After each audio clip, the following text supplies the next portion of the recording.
검사징계위원회가 밤샘 논의 끝에 오늘 새벽 윤석열 검찰총장에 대해 정직 2개월을 의결했습니다. 검찰총장에 대한 징계는 헌정사상 초유의 일입니다. 네, 향후 절차와 파장 짚어보겠습니다. 김성수 변호사 모셨습니다. 어서 오십시오. 안녕하세요. 예, 여러 전망들이 나왔습니다만 정직 2개월입니다. 일단 어떻게 좀 평가하세요?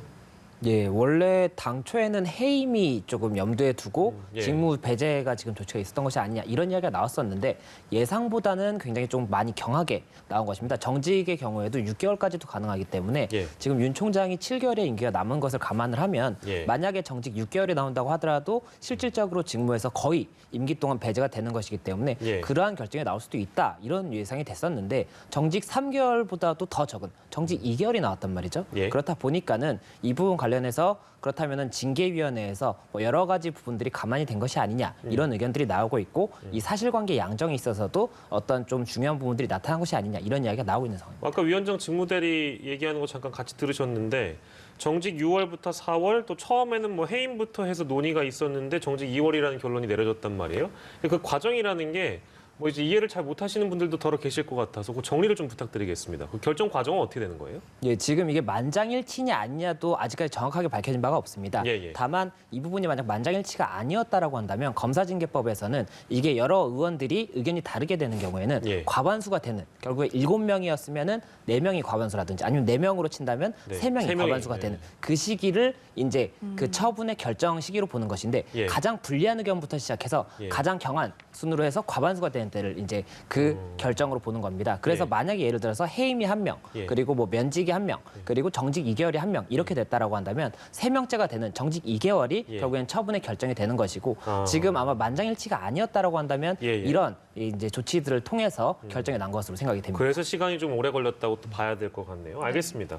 아무튼 그 징계 청구 사유가 6개 있었는데 어떤 건 받아들여지고 어떤 건 받아들이지 않았습니다. 이건 어떻게 좀 이해를 해야 되는지도 좀 정리를 부탁드리겠습니다. 예, 지금 이 부분도 정확하게 알려진 것은 아니고 예, 예. 이제 이 직무 대행 쪽에서 마지막에 나오면서 인터뷰를 할 때 이 부분 관련해서 그냥 좀 간단하게 언급이 되었는데 예. 이 언급과 관련해서 지금 알려진 부분입니다. 그래서 이게 6가지였는데 이 부분을 좀 더 세분화해서 8가지로 본 것으로 보입니다. 예. 8가지로 봤었고 이제 법관 사찰을 오기라든지 그리고 채널 A 사건 관련해서 감찰 방해, 예. 수사 방해, 그리고 이 검찰총장으로서의 정치적 중립 의무 위반 이 부분 4가지는 혐의로서 인정을 해서 예. 이 징계 양정에 포함을 했던 것으로 보이고 예. 이제 나머지 2가지가 더 있습니다. 2가지는 이제 한명숙 전 총리 감찰 관련 수사 방해 부분이랑 그리고 채널 A 감찰 관련 정보 유출 부분이 있었는데 이 예. 부분은 증거가 부족하기 때문에 무혐의가 나왔습니다. 예. 그리고 또 2가지가 더 있는데 이 부분은 그 언론사 언론사 사주와의 사주. 부적절한 접촉 예. 그리고 또 한 가지가 이제 감찰에 불응했지 않습니까? 예, 예. 이 부분 관련해서는 이게 징계의 양정에는 포함하지 않지만 잘못한 부분이 있는 뭐 사실은 있는 것으로 보이지만 예. 징계를 이제 판단하기에는 미약하기 때문에 이 부분은 불문의 결정을 한다. 예. 이렇게 해서 결국에는 앞서 말씀드린 그 4가지 부분만 징계 양정에 포함됐다. 이렇게 보시면 될 것으로 보입니다. 네. 첫날 채택된 증인이 8명이었는데 이 중에 5명만 출석을 했습니다. 뭐 앞서 이성윤 서울중앙지검장, 정진웅 차장검사는 불참을 했고 그리고 이 심재철 검찰국장은 의견서를 대신했는데요. 누구의 의견이 이번 영향을 가장 크게 미쳤다고 보십니까? 실질적으로 이게 결국에는 증인 신문이고 이 부분이 증인 신문에 이것들이 다 증거가 되는 겁니다. 이 증거들이 종합적으로 판단해서 징계위원회에서 어느 부분, 지금 현재 징계 혐의에 대해서 사실인지 여부를 판단을 하는 것이기 때문에 누구 한 명의 의견이 중요했다라고 보기보다는 이 증인 신문에서 나타난 여러 가지 사실관계들이 이번 이제 징계위원회에서의 사실관계 판단에 영향을 미쳤을 것으로 보이는데 다만 이 부분 관련해서 이제 윤 총장 측에서는 보통은 증인 신문을 하고 나면은 이 뭐 이제 형사 사건이라고 예를 들면 증인 신문을 한 다음에는 그 부분 중에 이제 특히나 포인트를 짚고 싶은 부분이 있지 않습니까? 네. 그 포인트를 짚고 싶은 부분을 변호인이 정리를 해서 이런 부분들을 봤을 때는 사실관계 이렇게 봐야 된다. 이런 부분들을 좀 짚어줄 수가 있는데 예. 이런 기회가 없었다라고 지금 주장을 하고 있기 때문에 이 부분은 결국 나중에도 논란의 여지가 있을 것으로 보입니다. 예, 알겠습니다. 아까 처음에 잠깐 언급을 해주시긴 했는데, 뭐 정직설 많이 물론 해임에 대한 뭐 중징계에 대한 부분들은 많이 거론됐습니다만 시간상으로 보면 가장 최근에는 정직설이 많이 나왔고 정직 6개월 뭐 이런 얘기 나오다가 정직 2개월이라는 결론이 내려졌습니다. 근데 어쨌든 직무에서 배제할 수 있는 정직으로 일단 시간을 좀 2개월 정도 벌어 있는 그런 상황이기 때문에 나중에 이게 혹시나 공수처 수사권으로 나아가는 거 아니냐 이런 가능성도 있는 것 같아요. 실제 가능하다고 보십니까? 지금 현재 징계 혐의가 4가지가 사실관계를 인정을 일단 징계위원회에서 한 거지 않습니까? 이제 결국엔 수사기관에서 다시 한번 수사를 해야 될 텐데 예. 만약 이 부분이 이제 죄가 되는 여지가 있다라고 한다면 수사를 해야 되는데 통상적 원칙은 검찰에서 이제 과거에는 했었지 않습니까? 예. 근데 이제 공수처가 출범을 하게 되면 검찰총장 같은 경우에는 공수처의 대상이 되는 고위공직자입니다. 예. 고위공직자고 그리고 사건에 관해서 만약 진행 중인 사건이라고 하더라도 공정성 시비라든지 진행 경과 등을 봤을 때 공수처에서 이 사건을 이첩해서 받아올 수도 있거든요. 예. 그렇다면은 지금 현재 서울 고검에서 진행하고 있는 판사 사찰의혹 같은 경우도 공수처가 출범하게 되면은 이 부분 사건도 가져올 수가 있기 때문에 예. 결국에는 이 2개월 동안 검찰에서 이 혐의에 대해서 만약 수사를 진행을 일부 한다든지 예. 아니면 결론을 못 내고 있는 상황이라고 한다면 예. 공수처에서 이 사건들을 이첩하거나 아니면 새로 수사를 시작해서 기소 여부를 결정할 수도 있다. 그렇기 예. 때문에 결국에 윤 총장이 공수처의 1호 대상이 될 수도 있다. 이런 이야기가 나오는 겁니다. 예. 네.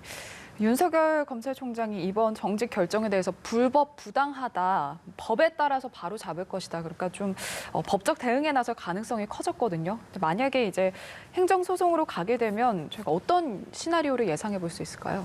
결국에는 이게 직무 배제 당시에도 행정소송을 제기하면서 직무집행 정지 가처분 신청을 했지 않습니까? 예, 그리고 예. 이 가처분 신청이 인용이 되면서 예. 우선은 직무로 이제 다시 돌아왔던 겁니다. 일주일 만에. 예. 근데 이번 같은 경우에도 결국에는 처분이 나고 나면 정직의 효과가 발생을 하게 되는데 예. 이때도 행정소송을 제기하면서 직무집행 정지 가처분을 신청을 할 것이고 네. 쟁점 자체는 법적인 쟁점 자체는 과거 직무 배제와 동일한 쟁점이 될 것입니다. 그래서 예. 직무집행정지 가처분 신청 같은 경우에는 회복할 수 없는 손해가 있는지 그리고 긴급한 필요가 있는지 이 부분이 쟁점이 될 것인데 예. 다만 이 부분이 앞서의 결정과 완전하게 동일하다고 볼 수는 없는 것이 그 과거 결정 같은 경우에는 직무배제 결정 자체가 아무런 이런 절차 자체가 제대로 지켜지지 않았다 뭐 이런 비난들도 있었고 여러 가지 이런 좀 절차적인 문제도 제기가 됐었는데 예. 이번 같은 경우에는 지금 징계위원회에서는 충분히 뭐 방어권이라든지 절차적인 정당성을 확보했다라고 주장하고 있기 때문에 예. 이 부분 관련해서 결국 법원에서 어떻게 볼 수 있는지 이런 부분들도 쟁점이 될 것이어서 행정소송 관련 그리고 또 가처분 신청 관련해서도 새로운 쟁점이 조금은 있지 않나 이렇게 생각이 됩니다. 예.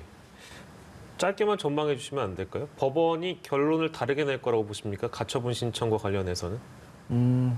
개인적으로는 예.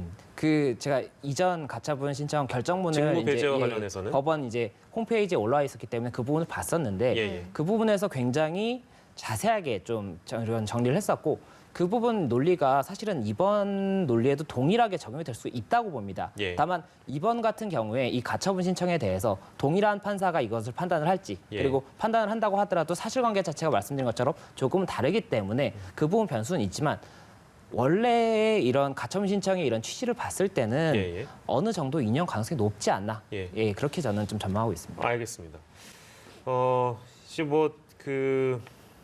이제 이런 지적은 뭐 많이 이제 나올 것 같아요. 그러니까 2개월이라는 그 기간을 놓고 정직 2개월이기 때문에 기간이 좀 애매해서 윤 총장의 실제 본안 소송까지 우리가 예상을 해보면 이 실익이 있는 것인가? 윤 총장의 임기까지 우리가 고려를 해보면 이게 과연 실익이 있는 본안 소송일까? 어떻게 보세요?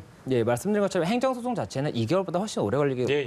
오래 걸릴 거기 때문에 실익이 없습니다. 그렇기 때문에 이 가처분이 중요한 겁니다. 가처분은 일주일만 해도 결정이 날 수가 있고 그렇게 된다면은 뭐 2개월이 아니라 일주일만 해도 직에 복귀해서 그 다음에 다시 행정소송으로 다툴 수 있게 되거든요. 예. 그렇다 보니까는 결국은 행정소송 자체도 쟁점이 되겠지만 결국에는 가처분 신청의 인용 여부가 더 중요하다. 이렇게밖에 볼 수 없는 상황인 겁니다. 알겠습니다. 네.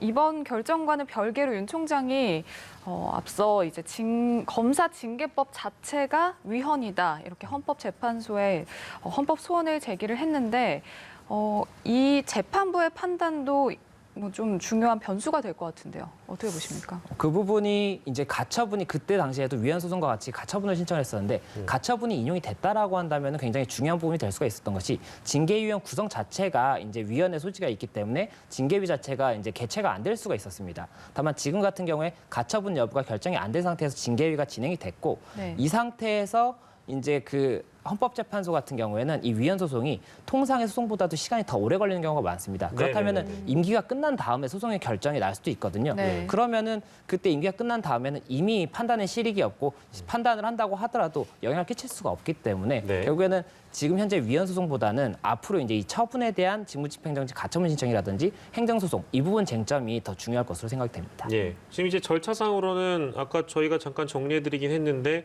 문재인 대통령이 이걸 재가를 해야 실제 그 정직의 효력이 생기는 것이죠. 예, 맞습니다. 이 검사징계법에 보면은 이게 경징계가 아닌 중징계가 됩니다. 이 정직 예. 같은 경우에는 중징계인데 중징계의 경우에는 법무부 장관이 제청을 하고 대통령이 이제 집행을 하도록 되어 있습니다. 그렇기 예. 때문에 집행의 효력이 발생을 하려면 대통령이 집행을 하는 것을 이제 재가를 해야 되기 때문에 예. 결국에는 대통령의 결정이 남아 있는 것인데 예. 이 검사징계법의 해석을 봤을 때는 대통령이 이와 달리 이제 검사징계위원회의 판단과 달리 결정을 내릴 수 있다라고 보기는 조금 애매한 부분이 있고 예. 만약 달리 결정을 한다고 한다면 검사징계법의 이 징계위원회 체계에 대해서 부정을 하는 그런 결과가 될 수가 있기 때문에 예. 결국에는 이 부분 관련해서는 제청이 있으면 그대로 결정이 날 수가 있고 다만 이 결정의 시기에 대해서는 조금 시간이 뭐 소요될 수 있지 않나 이렇게 생각되는 부분은 있습니다. 요거 네. 마지막으로 짧게 좀 부탁드리겠습니다. 그 정직 징계에 대해서 대통령이 재가하면 그 즉시 발효가 되는데 그렇게 되면 이제 검찰의 체제는 조남관 대검차장 체제로 바로 이어간다라고 보면 되는 건가요? 예, 맞습니다. 지난번 직무 배제랑 동일하게 지금 우선은 조남관 이제 대검 차장검사가 직무 예. 대행을 할 가능성이 높고 다만 앞으로 그 사이에 또다시 대검 차장검사의 직 자체가 예. 변경이 된다고 한다면 그 변경된 사람이 대행을 할 가능성도 높습니다. 예, 네, 알겠습니다. 알겠습니다. 김성수 변호사와 오늘 이 시간 함께했습니다. 고맙습니다. 고맙습니다. 고맙습니다.